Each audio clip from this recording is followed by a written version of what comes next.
Hey, what's up? Welcome to Degen Ed. That's degenerative education, meaning none of this is financial advice. Just me having fun looking at charts like the chart behind me, which is of Velo3D, ticker symbol VLD. And so here I am recording this on the morning of Wednesday, August 21st, before the market opens. And Velo3D closed yesterday, August 20th, at a price of $1.25, being up almost 1% on the day. But, as you can see here, not looking so great over the past couple months. And so I wanted to go over the chart because it was requested in a comment and because I did just put up a post for members, I believe, less than a day ago on Velo3D, because one of the reasons how I am trying to create value for members is by being more transparent about my trading. And in this post, I do go over a level that stands out to me. And the reason why I've been doing this is because I've been having a hard time making videos for members and recognizing that that time takes away from videos for the public, for subscribers. And so if you do support the channel, I do think this is a really nice way to do it. It's 99 cents a month, and I will be posting stuff like this. But I did get a comment on Velo3D from a consistent subscriber, a viewer of the channel, and so I did want to follow up for you guys, so thank you for that comment. And so all of these lines, all of this shading that I have drawn up here, I did for that post just because I don't know if you look at the chart, you recognize something going on with it. There have been a number of bear flags effectively, and I should have recognized this earlier. At least I should have acted on it earlier. I don't have a huge position. I have fewer than 100 shares. And, I just had to draw the line with this at some point. I should have drawn it right here.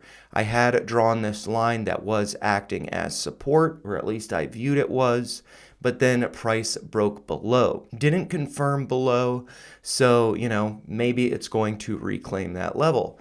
It reclaimed it. But then it broke below, and this, as far as I understand confirmation, looks like it confirmed below, and that confirmation was a close below that trend line, and then a close the following day, or could have been a few days later, but a close below the low when it broke below that trend line. And so here we just have one bear flag, another bear flag, another bear flag, or bearish consolidation, same thing. And so right here, there was no chance of negating that break. It did not get back above the trend line, and it started to come lower. And so the reason why I didn't cut losses here is because, I had a very small position, and I didn't want to accept the loss. It's tough accepting losses. None of us like to do it, and that's why trading's tough. Because when you're in the green, you got euphoria, you don't want to let go, and that's when you take profits. And when you're down, when you see it breaking down, you're down 25%, something like that is what I was at here. It keeps going down, and around, let's see, I think 147, I stopped my dollar cost averaging, just accumulating one share at a time, so not a big deal. I decided to put that on the brakes on that. But then I started to recognize when it became down here that it looks like it's just forming another bear flag, and with it getting so close to $1, I feel like it's going to go to $1. But with that being said, I don't want to hold it to $1. And so I drew this line here at 117. What's the significance of that level? It's below current price. And for me, personally, for my position, which is less than 100 shares, very small, I was thinking about I'm going to add up to 100 shares when it gets down to $1. And then I recognized if it goes to $1, then it's going to go to 90 cents. This is just going to continue to happen.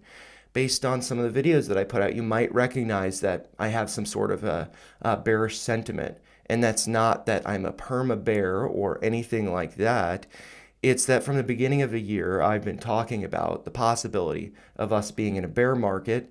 And I began shorting semiconductors, S&P 500, NASDAQ. And I was wrong all along this year. But on August 5th, I made money on those short positions. I closed all but one. One was almost in the green, but still a little red.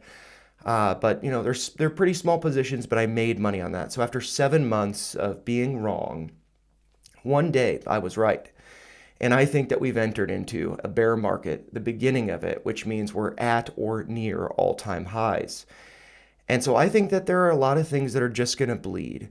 And I think that Velo3D, at least for me, is too high on my risk profile. I think it's going to go to $1. I think it's going to go sub $1. So I drew this line at 117 because it represents a 70% loss for me, in all honesty. I was thinking 156, that'd be a 60% loss. Maybe it bounces and I exit there. But then I look at this and I tell myself it's not going to 156. It's going to go to 1. And the reality of it is, as we all know, we've all experienced this, it's probably going to dip to 116, wick down there, and then it's probably going to go up to 156. But after 156, I think it's going to go to $1. And so my line, my personal line, is 117. It hasn't been filled. The reason why I recorded this video so early in the morning is because I'm going to work and because I feel like I owe it to you guys. Thank you so much for subscribing, for commenting. I might be leaving my job in a couple weeks because some unethical things happened and I'm not going to stand for them. And yeah, so I hope this is helpful for you guys. I think Velo3D is a really cool company. I'm excited about them. But when it comes down to it, I'm not trading in the stock market because I believe in these cool companies. I do believe in these cool companies. I'm trading in the stock market because I want to make money. And I view this stock as one that's just going to bleed me dry. And so I got to cut the losses at some point. So 117 is my level. I feel that as we have entered into a bear market, I could be proven wrong. The SPY could hit all-time highs today. But I just need to be exercising more caution personally. And I think this is one that I can cut the losses on. It's not a huge position, but it's practicing, recognizing when to draw the line. And for me, that was up here, but I failed to execute. And so now I got to make the tough decision. Again, not a huge position, so it's not a big deal, but this is practice. Practice makes better. And this is why trading in the stock market is tough, because it's about accepting losses and walking away from not the top. We are never going to call the top. We're never going to call the bottom. And for this, for me, I think it's sub $1. And I'm just going to keep putting money into it because I was, at 147 right around here. I said I got to stop because I think it's going lower. I do think it is. It is clearly very oversold, as we can see in the RSI. 23 just about. Over here, it was 2090. And so, it could go lower. The RSI does look flat. Volume doesn't look too crazy. It's just holding this level.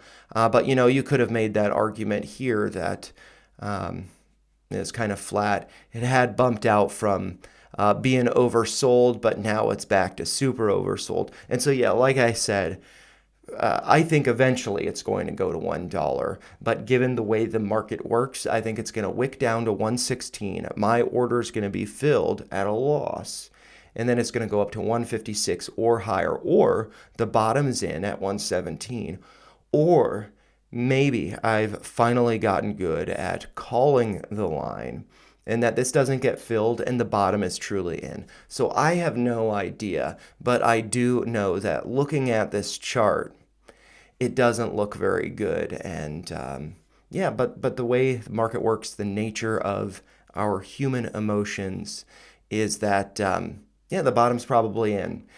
But for me, the bottom was up here.